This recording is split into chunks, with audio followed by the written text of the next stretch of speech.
Shopping for a new laptop is one of my favorite things to do. And it's not because I have unlimited money, absolutely not.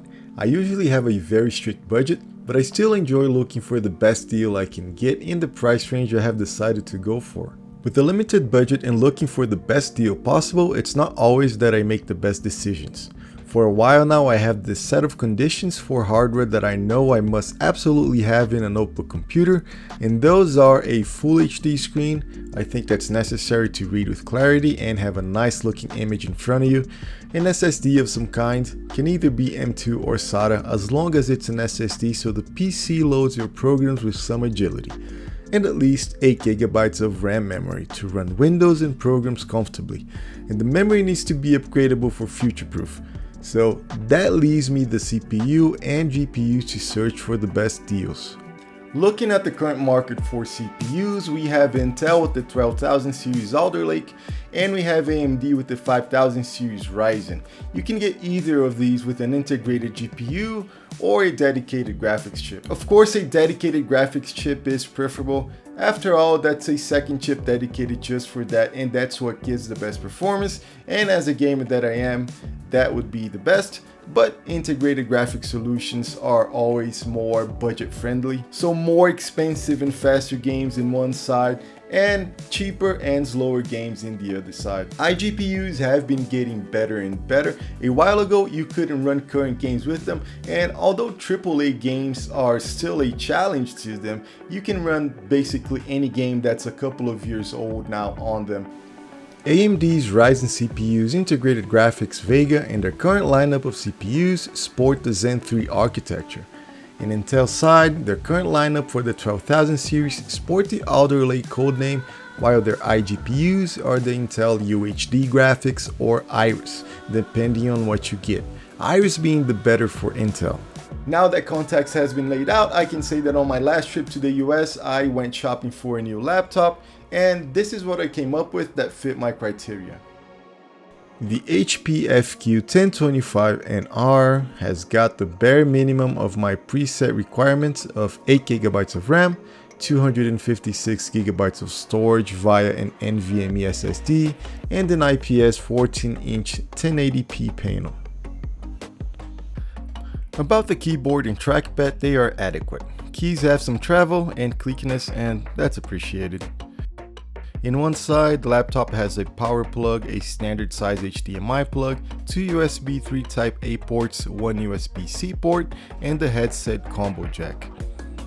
On the other side, we have the SD card reader, which is important and I use it all the time, and also some activity LEDs.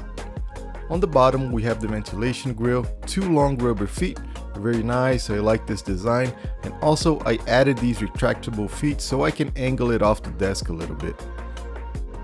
The website states that the battery lasts up to 9 hours of video playback. Now, I don't really have 9 hours to spare while testing it, but I can test the battery in gameplay. Gameplay is probably the most intensive thing you can do with a computer besides rendering, so that should give you a good idea. I managed to play on battery for just about an hour and 40 minutes. Not too bad, time enough for a short flight somewhere. And here's the good part, the CPU iGPU combo it has is a Ryzen 5500U. This is a 6-core CPU with 12 threads and 4 GHz max boost, while the integrated GPU is an RX Vega 7 that runs at 1800 MHz with 448 shaders. Don't worry about these numbers, soon we'll see what this translates to in game performance. So although a CPU with 6 cores and 12 threads would be unfathomable a few years ago, this thing was bought for less than $500 at Amazon at the beginning of 2022. Before we go into gaming performance, I have to break out the bad news. Remember that at the beginning of the video I said that the Ryzen 5000 chips sported the Zen 3 architecture? Well, it seems I was tricked. The Ryzen 5500U CPU we have in this HP laptop is based on the Zen 2 instead of the Zen 3. It's a rebranded Zen 2, and if I had gotten the 5600U, that would have been a Zen 3, but no, not the 5500, unfortunately. So I only found this out when I started writing this script, and although the laptop is still pretty good, I feel a bit disappointed, especially because I should have known better. This laptop does not have a dedicated graphics card, and because of that, it pulls all of its video memory from system RAM. Most of these budget-friendly laptops only come with one stick of RAM, and that is an issue for performance because you don't get the dual channel performance boost. To fix this, I'm going to be sneaky and borrow a stick of 8GB of RAM from Grazi's computer. She's traveling, I'll have it back before she ever notices it, hopefully. There, it won't get any better than this now. As usual, I have a collection of games released in different years so you can kind of make your own mind about the performance of this system. We're starting with a game I personally enjoy very much, Fallout 4 from 2015.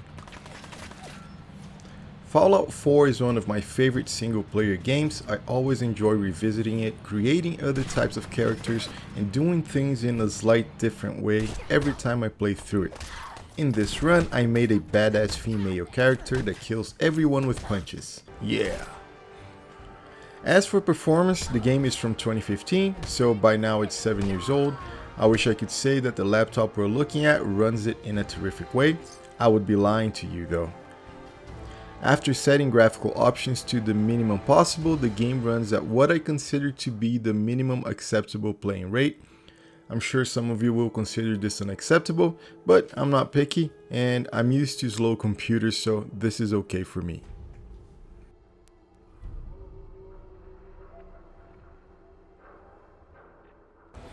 Skyrim uses the same engine as Fallout 4, but it's 4 years older, so from 2011. And by now, that's more than 10 years old. Sheesh. I have to say, the game still looks awesome and it runs pretty well.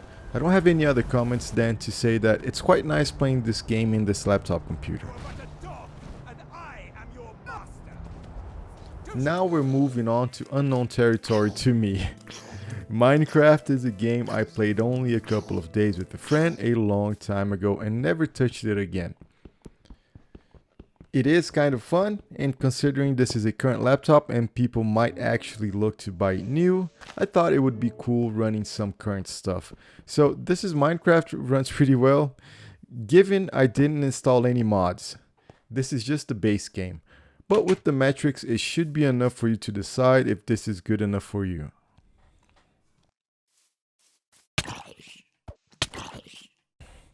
Oh man, here we are. Now this I have never seen in my life, but I heard kids of my friends played it, so why not? Here is Roblox. I picked one of the most popular minigames that were available to me here to test. As far as I can tell, this is a sandbox that kids make all kinds of games with. In this one, you have to choose between pirates and sailors, and you grind like an RPG and gain points that you can distribute in a few character attributes. So it's basically a simple RPG, but I'm sure there are plenty of other game modes. This game is really light, no problem running it here. Counter-Strike is a game that people have been playing and competing in since the days I worked at a LAN cafe in around the year 2000. Counter-Strike Global Offensive was an update released in the year 2012. Plenty of current games are based on Counter-Strike, like Valorant, Overwatch, and many others. The game runs alright, I went with the recommended settings. I'm sure that if you play this competitive, this frame rate won't be enough for you, but if you're mostly a casual gamer like me, I suppose this works. I'm so bad at this game. I started playing with the goal of knocking down one person. I gave up. This is enough embarrassment for me. Overwatch 2 is one of those games that was heavily influenced by Counter-Strike. I never played it before, so this will be interesting. The game doesn't offer much on the way of customization of graphical details. It has the option to use dynamic resolution scaling or not. With that turned on, the game looks terrible and it doesn't test much. So with dynamic resolution scaling off, the frame rate stays surprisingly close to 40 FPS. This is definitely not my kind of game, it's way too hectic, but if it's your thing, I guess you can kind of play it with this computer. Definitely not competitively though.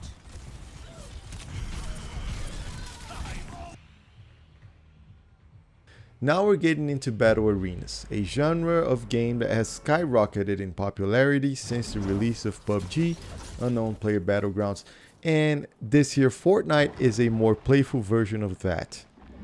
It's a bit too demanding for this laptop. You really need a dedicated video card for this, and I would not recommend this laptop for this game, but I guess that if you really like it, you can still play it.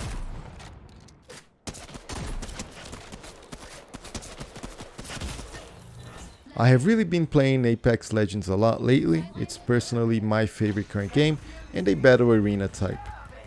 The game is beautiful and no surprise to anyone, the notebook really struggles with it, even in the lowest possible detail settings. Nevertheless, if you really want to, I guess you can play a game or two of Apex with it. I don't recommend it though.